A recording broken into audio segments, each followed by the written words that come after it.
नमस्कार, मैं अजय वालिया स्वागत करता हूं आपका अपने चैनल धर्म ध्वज में। चैत्र नवरात्रि के इन शुभ दिनों में नव दुर्गा के 9 रूपों में छुपे प्रतीकात्मक संदेश पर हम चर्चा कर रहे हैं। माँ के पहले 5 रूपों पर हम पिछली कड़ी में बात कर चुके हैं। आज हम लोग माँ भवानी के बाकी के 4 रूपों के बारे में बात करेंगे। आदिशक्ति माँ भवानी पार्वती के 9 रूपों में छठे रूप को माँ कात्यायनी कहा गया है।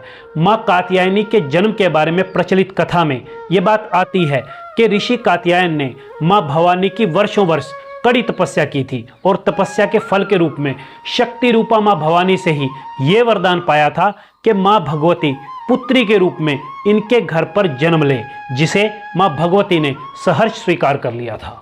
कालांतर में जिस वक्त असुर राज महिषासुर के आतंक से तीनों लोग त्राहिमाम कर रहे थे, क्योंकि उसे यह वरदान प्राप्त था कि उसकी मृत्यु किसी स्त्री के हाथ ही होगी, तब ब्रह्मा, विष्णु और महेश ने अपने अपने तेज का अंश देकर जिस देवी को उत्पन्न किया उसका जन्म ऋषि कात्यायन के यहाँ पर ही हुआ था और वो अपने पिता कात्यायन के नाम पर कात्यायनी कहलाई और इन्हीं माँ कात्यायनी ने महिषासुर का वध किया था। भगवान कृष्ण को पति रूप में पाने के लिए ब्रज की गोपियों ने इनकी पूजा कालिंदी के तट पर की थी। ब्रज मंडल की अधिष्ठात्री देवी के रूप में माँ कात्यायनी की ही पूजा होती है। ऐसी जनश्रुति भी है कि माँ कात्यायनी की पूजा से अविवाहित लड़कियों के विवाह का योग बन जाता है।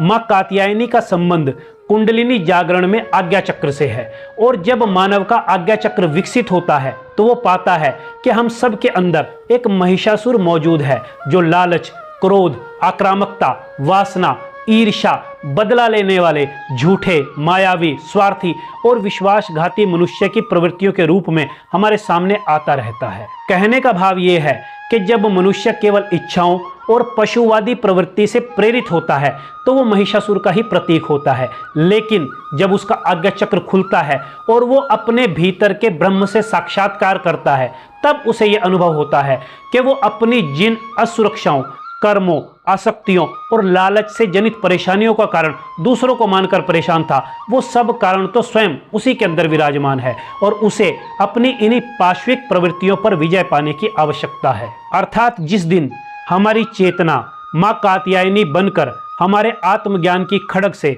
हमारी पाश्विक प्रवृत्तियों रूपी महिषासुर का वध कर देती है, उस दिन हमारे अंदर का अंधकार, हमारे अंदर का तमस हमेशा के लिए समाप्त हो जाता है। माँ दुर्गा की 7वीं शक्ति कालरात्रि के नाम से जानी जाती है।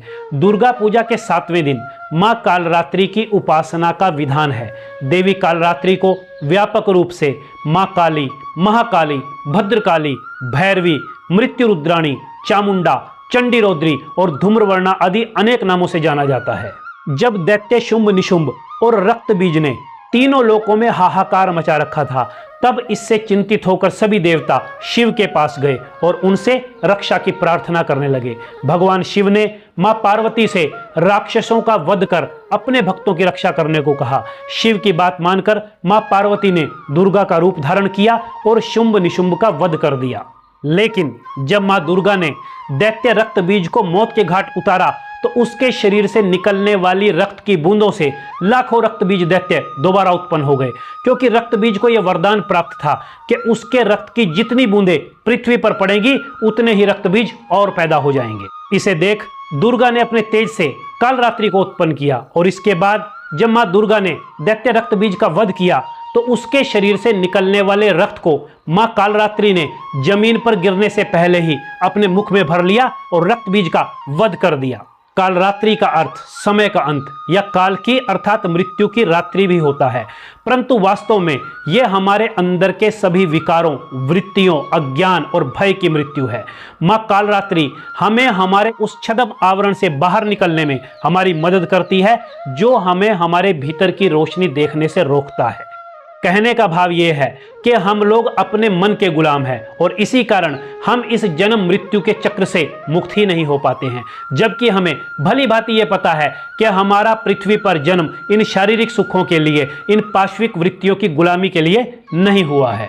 इसलिए हमें अपनी आत्मा की मुक्ति की आवश्यकता है और इस मुक्ति का एकमात्र तरीका अपने सभी अज्ञान, भय, तमस और भ्रम को ज्ञान की अग्नि में जलाना है। अतः मां कालरात्रि व्यक्ति को भ्रम से बाहर आने में मदद करती है, जो हमें नश्वर प्राणी होने के विचार में फंसाए रखता है और हमें मोक्ष की प्राप्ति होने से रोकता है। देवी मां के 8वें रूप को महागौरी कहा जाता है और उनकी पूजा अष्टमी अर्थात नवरात्रि के 8वें दिन पर की जाती है।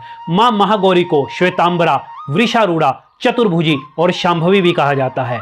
देवी गौरी पार्वती रूपी एक अविवाहित कन्या है, जिन्होंने भगवान शिव को अपने पति के रूप में प्राप्त करने के लिए कठोर तपस्या की थी। कई वर्षों तक कठोर तपस्या करने के कारण वह श्यामवर्णा हो गई। मां की तपस्या से भगवान भोलेनाथ जब प्रसन्न हुए और उन्हें विवाह का वरदान दिया, तो बाबा भोलेनाथ की आज्ञा से ही गंगा नदी ने अपने पवित्र जल में मां पार्वती को स्नान कराया, जिसके बाद वह पुनः गौरवर्णा हो गई और महागौरी कहलाई।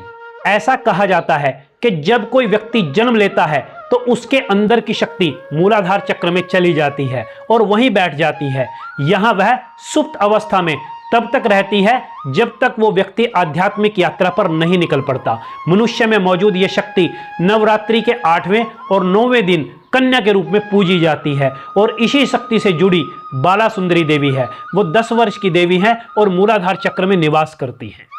महागौरी की पूजा 8वें दिन होती है और ज्योतिष शास्त्र में कुंडली का 8वां भाव हमारे अवचेतन मन, हमारे अनकॉन्शियस माइंड से जुड़ा हुआ बताया गया है। 8वें भाव से ज्योतिषी लोग जातक का सबसे कठिन कर्म, उसकी पीड़ा, उसकी मृत्यु, पुनर्जन्म, उतार चढ़ाव और जीवन में अचानक होने वाली घटनाओं को देखते हैं। इसके साथ ही ये घर परिवर्तन का घर भी है, यानी जब कोई व्यक्ति रूपांतरित हो जाता है, जब किसी व्यक्ति में कोई बड़ा परिवर्तन होता है, तो वो कभी भी पिछली स्थिति में वापस नहीं आता। ये ठीक वैसे ही है जैसे एक कैटरपिलर अर्थात इल्ली तितली में तो बदल जाती है, लेकिन तितली वापस कैटरपिलर की स्थिति में नहीं लौटती है। नवरात्रि का अंतिम दिन मां दुर्गा के 9वें रूप सिद्धिदात्री को समर्पित है। इनकी कृपा से सभी तरह की सिद्धियां प्राप्त होती हैं। मां सिद्धिदात्री के बारे में प्रचलित पौराणिक कथा के अनुसार भगवान शिव ने मां सिद्धिदात्री की कठोर तपस्या कर 8 सिद्धियों को प्राप्त किया था। मां सिद्धिदात्री की अनुकंपा से ही भगवान शिव का आधा शरीर देवी का हो गया था और वो अर्धनारीश्वर कहलाए थे। इन्हीं सिद्धिदात्री मां की उपासना पूर्ण कर लेने के बाद भक्तों और साधकों की लौकिक और पारलौकिक सभी प्रकार की कामनाओं की पूर्ति हो जाती है।